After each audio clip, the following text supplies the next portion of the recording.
Hello guys, nandito tayo ngayon. Nag-assemble tayo ng solar panels natin. Yung nabili natin sa isang online shop. Medyo na-scam tayo dito. Sabi 350 watts daw. Pero sa tingin ko hindi naman 350 kasi wala siyang label. Saka sobrang liit. So in-assemble natin siya. Tapos ginamit natin yung lumang battery natin. Meron pang karga. 12.8. Ayan. At ngayon, ilagay naman natin ngayon yung wirings natin galing dun sa charge controller, no? Mula solar panel to charge controller. I-check natin yung voltahe niya. Ayan, 13.2, 13.3.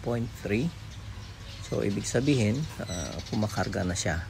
So atin naman ngayong subukan pailawin yung DC bulb natin, yung 12 volts 9 watts na bulb. Ayan, lagay natin yung alligator clip ng ating lamp, DC lamp, DC bulb.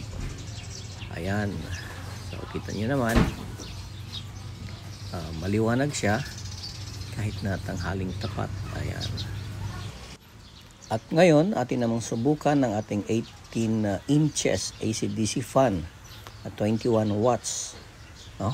Gamitin natin ang 4,000 watts na power inverter na nabili natin sa isang online shop.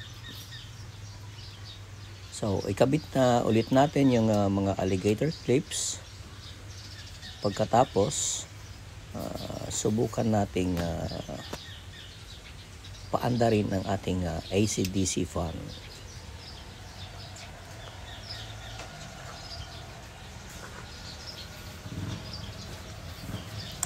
So ayan, gumana siya, no? Number 1 speed niya. So may panlaban na tayo sa tag-init just in case na magkaka-brown out.